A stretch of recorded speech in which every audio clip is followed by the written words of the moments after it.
এর আগেও একটা কোচিং এর সাথে ছিলাম, পরে ওনারা কিছুদিন আমার দেখে বলে যে না আপনার দ্বারা তেমন সম্ভব না। আসলে পরে আমি হাফিজ স্যারের সাথে শাহিন স্যারের সাথে যোগাযোগ করছি, সম্ভব নাকি তোমার দ্বারা কি সম্ভব? যারা বলতে সম্ভব না ওনারা হচ্ছে ভালো দিনে ভালো করে, ওরা তো টিচার না। যারা যারা যারা হচ্ছে নর্মাল দিনে ভালো করে ওরা হচ্ছে টিচার। আর আমি যে স্টুডেন্ট, এমন মনে হয় যে আমার দুনিয়া একটা সূত্র দিগান করে আমি বলতে পারবো না। তবে আল্লাহর রহমতে চাকরি হয়েছে। স্যারে বলছে না যে আমি 50 জন ভর্তি করছি, সবাই চাকরি নিয়ে গেছে, আমি রয়েছি। আমি মোহাম্মদ জহিরুল ইসলাম, আমার বাড়ি হচ্ছে নেত্রকোনা। আমি এসে প্রথমে প্রাইভেট চাকরি করতাম। চাকরির ক্ষেত্রে স্যালারি অনেক, কিন্তু ওই স্যালারি আমার গ্রহণ করতে গিয়ে আপনার অনেক ফেরা নিতে হয়। মনে করেন যে আমার এক পর্যায়ে হয়রানির মধ্যে পেরেশানির মধ্যে থাকতে হয় সবসময়। স্যালারি দিলেও দেখা যাইতেছে আমার আপনার সকাল 8টা ডিউটি, আমার ঘুম থেকে উঠতে হয় কয়টা 6:30টায়, গোসল করা, খাওয়া দাওয়া, এরপরে হয়েছে আগে আপনার পোশাক পরিচ্ছন্ন করা, অফিসে হয়েছে আগে আবার যাতায়াতে যে সময়টা লাগে, যে আমার 1.5 ঘন্টা আগে উঠতে হয় 6:30টায়। আরো মনে করেন যে অফিস টাইম 8টা, 15 মিনিট আগে যেতে হয়, 15 মিনিট আগে গিয়ে প্রেজেন্ট থাকতে হয়, ফ্লোরটা বুঝে নিতে হয়। এরপরে যেমন আমার যে কাজকর্ম আছে এটা আমার বোঝাই দেয় যে এটা করতে হইব। এর মধ্যে আমার ডিউটি শেষ হয়ে গিয়ে রাত্রে 8টায়, রাত্রে 8টা শেষ হইলেও এরপরে শিফটে বোঝাই দিতে আমার আরো 1 ঘন্টা লাগে। মনে করেন যে স্যারে ফোন দেয়, জহিরুল অমুক অর্ডারটা তো আর্জেন্ট, আরো সিনিয়র আছে ওইটা তো ফায়ার আর্জেন্ট, আরেকজনে ফোন দেয় কয় এটা তো ভেরি ভেরি ইম্পর্টেন্ট। আরে কি কয়, মানে আমার ফোনের উপরে সবসময় রাখে। এভাবে ভাবলাম যে না এই ফ্যাক্টরিতে আমার ভালো হইব না চাকরিটা। আচ্ছা ফ্যাক্টরিটা চেঞ্জ করলাম। আমার স্যারও যে আছেন গফর গায়ের আছেন আমাদের ময়মনসিংহ এর মনে করেন যে একবারে নিজের এলাকার মতন দেখছে ময়মনসিংহে থাকলেও। পরে স্যারে একটা চায়না ফ্যাক্টরিতে জয়েন দিল গাজীপুর, ওই জায়গায় নিয়ে আসছে। ওই জায়গায় নিয়ে আসলে আমার আরো 8,000 টাকা স্যালারি বাড়াই দিছে। ওই জায়গায় আসলাম প্রোডাকশন সুপারভাইজার, এই জায়গায় বানাইছে প্রোডাকশন অফিসার, কারণ ওই জায়গায় 2 বছর চাকরির এক্সপিরিয়েন্স আছে, প্রোডাকশন অফিসার হয়ে গেছি। এনো স্যালারি হলো, এনো আইসা দিকে যে যখন আমি প্রোডাকশন অফিসার হয়েছি এখন তো বুঝে নেই টেলা। হ্যাঁ, তখন খালি চাকরি করি আর আল্লাহ আল্লাহ করি যে আসলে এই চাকরি তো আমার দ্বারা তো সম্ভব না।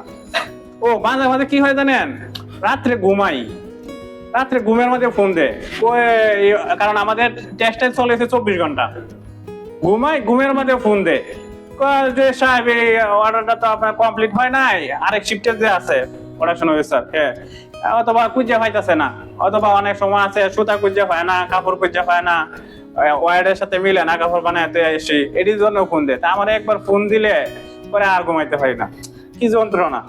আমার তো সরকারি চাকরি লাগবে। তখন আমি আমাদের এক ভাই ছিল মামুন ভাই, তার কথা না বললেই না, মামুন ভাই যে উনি আমার দিল যুক্তি, মানে পরামর্শ দিল যে তোদের এরকম সমস্যা, আমার আব্বা আম্মু আমার এই কষ্ট দেখে আর সহ্য করতে পারতেছে না, যে আমি রাত্রে পরে আর ঘুমাইতে পারি না, কেউ কল দিলে। পরে মামুন ভাইয়ের সাথে যোগাযোগ করলো, মামুন ভাই আমার বোঝাইলো যে একটা সরকারি চাকরি নেই, আমারও ওইভাবে কোচিং এ গেছি, সরকারি চাকরি হয়েছে, টাকা পয়সা লাগে না। এর আগে তো ভাবতাম যে না টাকা পয়সা ছাড়া হইব না, আর আমি যে স্টুডেন্ট, এমন মনে হয় যে আমার দুনিয়া একটা সূত্র দিগান করে আমি বলতে পারবো না।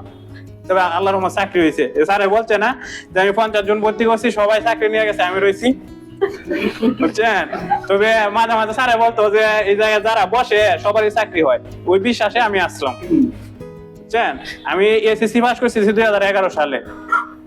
এর আগেও একটা কোচিং এর সাথে ছিলাম, পরে ওনারা কিছুদিন আমার দেখে বলে যে না আপনার দ্বারা তেমন সম্ভব না। আসলে পরে আমি হাফিজ স্যারের সাথে শাহিন স্যারের সাথে যোগাযোগ করছি, সম্ভব নাকি তোমার দ্বারা কি সম্ভব? যারা বলতে সম্ভব না ওনারা হচ্ছে ভালো দিনে ভালো করে, ওরা তো টিচার না। যারা হচ্ছে নর্মাল দিনে ভালো করে ওরা হচ্ছে টিচার। তুমি আমাদের এনে আসো, পরে স্যারে কিন্তু আমার ওই জায়গায় ছিল, পরে আবার এনে নতুন কোচিং দিছে, আমি এই জায়গায় চলে আসি।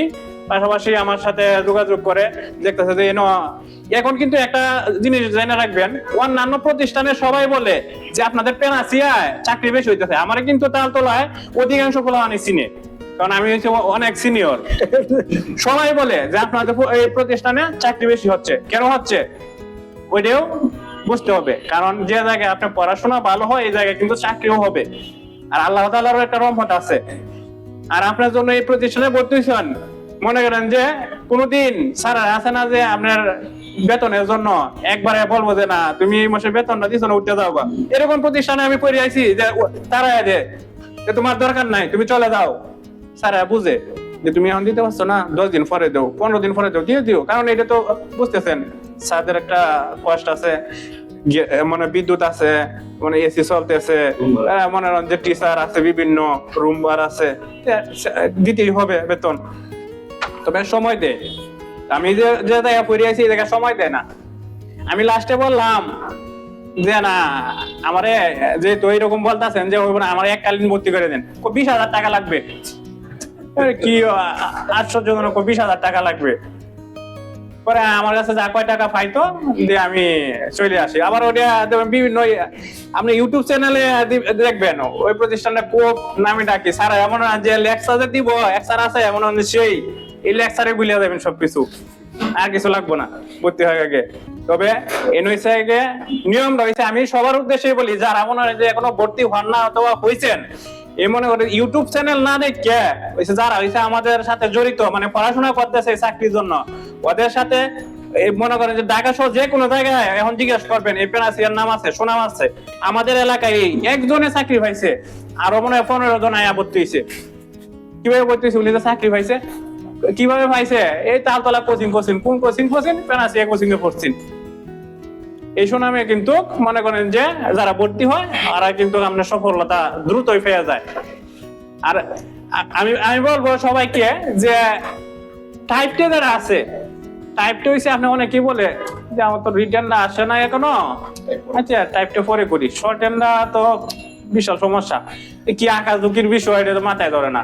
আসলে আমিও ভুল করছি, আমার টাইপ আছে হইলে শর্ট হ্যান্ড তো নাই, শর্ট হ্যান্ড নাই। শর্ট হ্যান্ড হইলে মনে করেন কম মার্কেই চাকরি হয়ে যায়, বুঝছেন?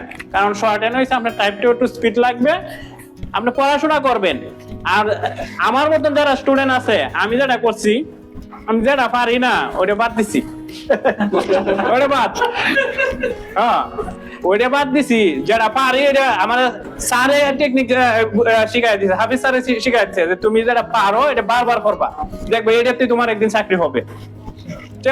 আপনারা যারা মানে আমার কাতারে আছেন, মানে সবারই দিই নাই বুদ্ধি, আমার মতন যারা আছেন ওদেরকে বলবো যে না আপনারা যারা এসে পারবেন এটা এসে বারবার করবেন, আর যারা পারবেন না এটাও করবেন না এরকম না, ওইটাও করবেন। তো যারা পারবেন রিভিশনে রাখবেন, এইটা তো আসলে যাতে আপনাদের কোন রকম ভুল না হয়। আর যত পারবেন তার চেয়ে বেশি লিখবেন। আমি যেটা করছি আর কি, মানে আমার মতন আমি বলতেছি, আপনাদের যদি ভালো লাগে তাহলে ভাববেন যে না করা যাবে, আর যেটা মনে হয় না এটা আমাদের না, যারা না পারে ওদের জন্য, তো আপনাদের দরকার নাই এগুলা। এই বলে আমার সংক্ষিপ্ত বক্তব্য শেষ করতেছি।